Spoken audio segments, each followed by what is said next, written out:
When I was growing up as a child, I was teased very often for being so distracted. Teased for being distracted, teased for not being able to concentrate.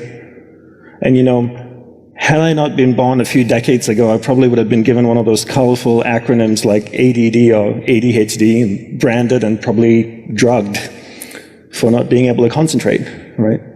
It wasn't until I was in my early 20s when I graduated from university. I grew up in Australia and I left and went to Hawaii, where I joined my guru's monastery. It was a cloistered traditional Hindu monastery where he taught me how to concentrate. And that's really what I want you to keep in mind, this concept of being taught how to concentrate. It's in my humble opinion that most people can't concentrate today for two reasons. One is we're never taught how to concentrate. And second is, we don't practice concentration, right? So how can you do something if you're never taught how to do it? And how can you be good at something if you don't practice it? Let's take a little survey here. How many of you here in the audience, growing up in school, were formally taught how to concentrate? Can we have a show of hands? Like formal training in concentration in school, like classes every week. Okay, one person and two people in this entire audience, right? So here's a question for you.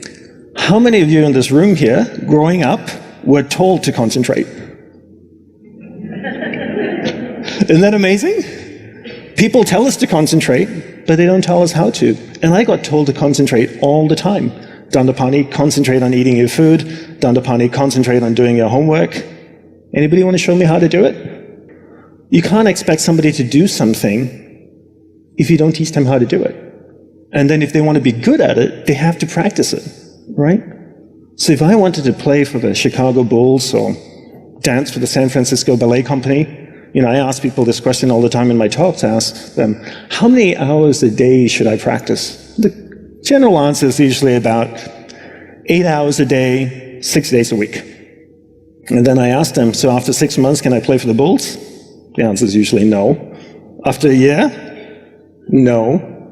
But I'd be better at basketball, right? I'd be a better ballet dancer. So imagine if you practice distraction 8 hours a day, 6 days a week. What would you be good at after 6 months? Distraction. After a year, you'd be really good at distraction. After a year and a half, you'd be an expert at distraction. You'd write the New York Times bestseller on distraction. TEDx would invite you to come and give a keynote on distraction. You'd get on stage, you'd be so distracted, you'd forget what you were supposed to talk about. Right? That's how good you are. That's the law of practice. The law of practice is that we become good at whatever it is we practice. Whether it's positive or negative, it doesn't matter. If you practice something over and over and over again, you become really good at it. And that's why people are so good at distraction, because it's what they practice. Why aren't people good at concentration? Because they never taught it and they never practice it. They don't need to be drugged. They just need to be taught how to do it. Children don't need to be drugged. They just need to be taught how to concentrate. And then they need to practice it, just like anything else, to become a good tennis player, to become a good dancer, to performer, anything. Practice, practice, practice. And then people say things like, technology are great distractors, right? Smartphones. Oh, I have this thing so distracting, my smartphone. The internet. Are they distractors? Mostly no. Why? Let me tell you a story. So when I left Australia after university and went to Hawaii to be a monk, it was a very traditional monastery, so when you join a monastery like the one I did, you literally have to give everything up. Your family, your friends, everyone you know, everything you owned. And when you got to the monastery, you're given a set of robes, a set of beads, and a MacBook Pro laptop. Yes, I did say a Mac. So every monk got a Mac, and when iPhones came out, we had an iPhone as well.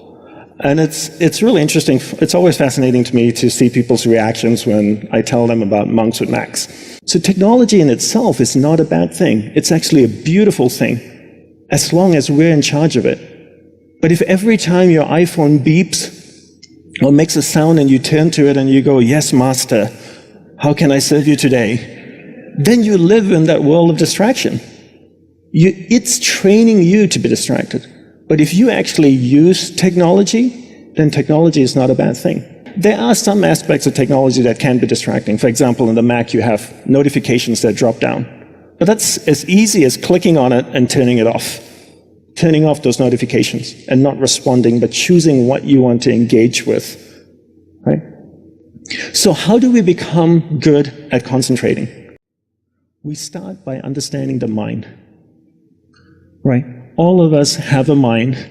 It's the most powerful tool in the world. It built a smartphone. It's put machines that drive itself on Mars. Yet there's no manual for the mind. Right? When was the last time you saw a manual for the mind? Yet you buy a point-and-shoot camera whose only purpose and duty is to point and shoot. It comes with a 100-page manual. Right? Yet we have the most complex tool in the world, our mind, and there's no manual. So the first thing I learned when I went to the monastery was to learn how the mind works.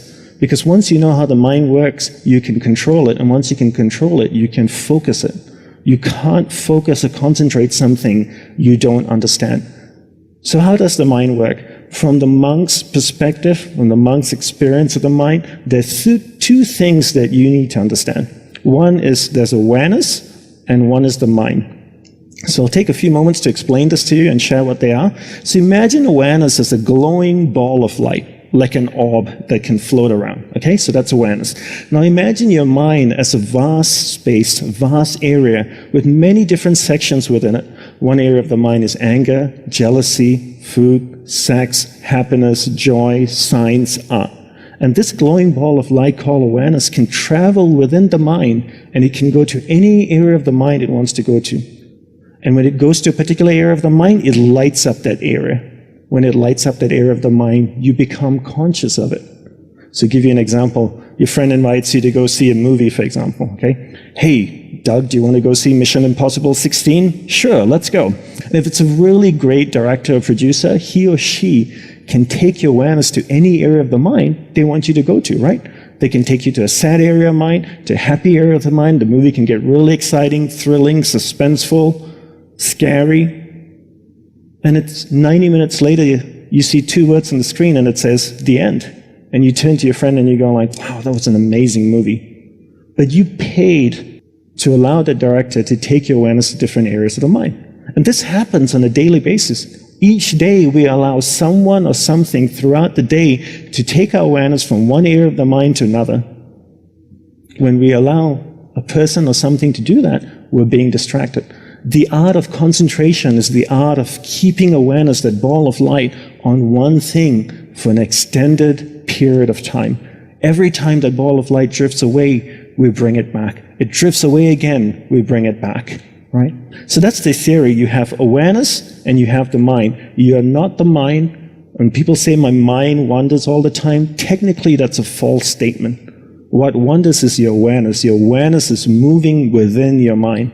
So that's the theory of it. So let's do a simple little practical exercise to see if this actually works or it's just some monk voodoo talk, okay? So for that, I need audience participation. I need all of you to sit up straight in your chair, okay? So if you have anything in your lap or hand, just place it down on the ground.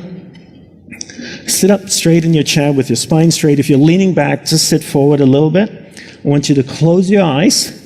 Take a slow, deep breath in. And I want you to become aware of the room. Become aware of the chair that you're sitting on. Become aware of any sounds you might hear, the sound of my voice, the humming of the projector or air conditioning. Now I want you to become aware of the most recent wedding that you attended. Do you remember whose wedding it was? Who was getting married? Did you approve of the marriage? Try and think everything you can about the wedding.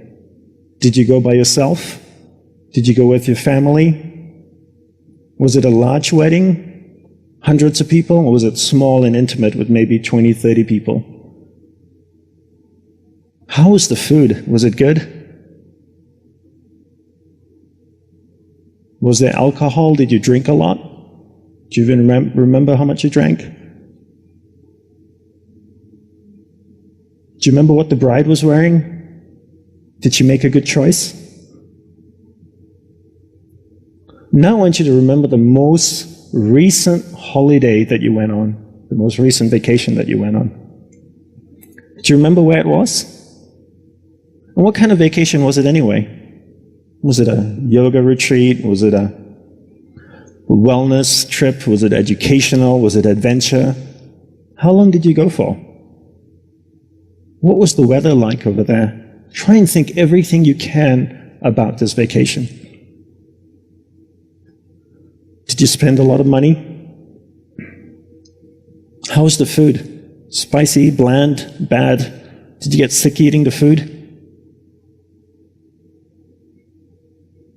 Now your eyes are still closed. I want you to become aware of the room again. Become aware of the chair that you're sitting on, the sound of my voice, humming of the air conditioner or projector. Now slowly open your eyes and settle back in your seats again. Okay, that was a very simple exercise to prove two things to you. One is there's a clear separation between awareness and the mind. And second is you can actually take your awareness and move it to any area of the mind that you want it to go to. Because you just allowed me to do that. I took your awareness from this room, becoming aware of this chair that you're sitting on, the sound of my voice, the air conditioning, the projector, and you went to the wedding area of the mind. And the longer you stayed there, the more you thought about the wedding. How do I know you were thinking about it? Because I had my eyes open, and when I asked you a question like, did the bride make a bad choice? Some of you were like, with a dress? Yes. So I knew you were thinking about the wedding, right? And then you went from the wedding area of the mind, and you traveled all the way to the vacation area of the mind, and you stayed there, and while you were in the vacation area of the mind, you weren't thinking about the wedding or about the room. And then you went from the vacation area of the mind back to the room again. And I made you think about the chair, the room, and you weren't thinking about the wedding or the vacation then. And this is what happens all day. We allow people and things around us to take awareness from one area of the mind to another all day long, from the time we wake up. And therefore, we become distracted. To be concentrated is to be able to keep your awareness on one thing for an extended period of time. How do we practice this? We practice this by doing one thing at a time throughout the day. What's the best way to develop concentration? The best way to develop concentration is to bring that practice into our everyday life. Look at opportunities throughout your day. In your average day, ask yourself, what's a great opportunity to practice concentration? So if you speak to your spouse for 2 hours a day, what a great opportunity to practice concentration. Every time you speak with your child, practice concentration. Parents come up to me all the time and say, Dandapani, how can I teach my children to concentrate? Very easy. You learn to concentrate first. The benefits of concentration are endless, right? When you're able to concentrate, you're able to focus all your energy into a single given point. Life is a manifestation of where your energy is flowing. And if you can't concentrate your energy, the things that you want to manifest in your life becomes very, very challenging. So learn to concentrate by doing one thing at a time. Bring this practice into everything that you do throughout the day. Make it a part of your life. Practice, practice, practice. Keep bringing awareness back and keep it focused on one thing at a time. Share this knowledge with your children. Be an example for them so they can grow up. Let's stop drugging our children, because life is meant to be lived joyously. And it all begins by learning how to concentrate and staying focused. Thank you very much, everyone.